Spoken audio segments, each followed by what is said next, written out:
I decided to tell you what has been happening for several generations in our family on the female line and to ask your opinion on this matter, whether you have already encountered such things. My grandmother, Mum and I before that I don't know, were the only girls in the family. I've often read that only girls are born in a family, but if there are several girls it's still okay, but we only have one girl every time. Plus the girl is born premature and very weak, under 2 kilos and barely survives. I would say that life for these girls is pretty hard. You can't swim with the current, life is like a struggle for survival. Then I noticed such a pattern, analyzing the life paths of my grandmother, mother and me, that we have to marry for the sake of survival, not quietly for love, but when it's hot. Pardon my expression. My grandmother married at 30, being considered an old maid in the village. She had no choice who wanted to marry the one she married. My grandfather, as I remember, was a strange man. Analyzing his ispovedi, calm behavior, I actually think maybe he was autistic.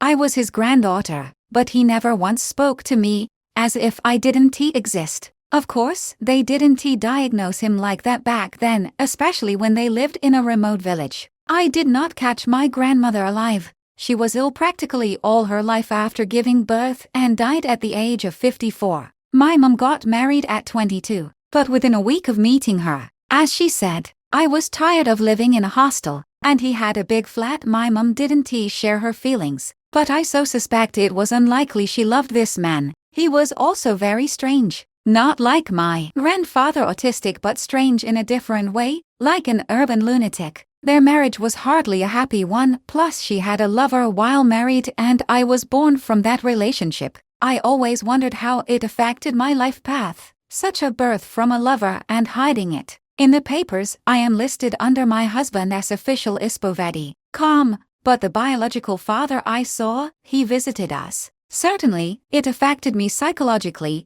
I even went to a psychologist for several years as a permanent father. You can consider, I did not have, and relations with men never worked out. I am 34 years old, I have never been married, but this marriage for the sake of survival reflects on me, but I do not agree with it and do not want to do so. For example, there was a situation in my life when I came to study in Europe. I had very little money, but if I wanted to, I could marry some decrepit grandfather to survive and further to get citizenship. Such opportunities life has given me several times. It does not work out at all with young people. Even if they meet, they are blown away by the wine grandfathers for some reason. I am not blown away. They are ready to follow me for years, and they are apparently weak. They do not want to take responsibility and as if they were afraid of something all the time. One fortune teller told me that the energy of a sort on a female line initially is broken, too much female energy, and men some weak get.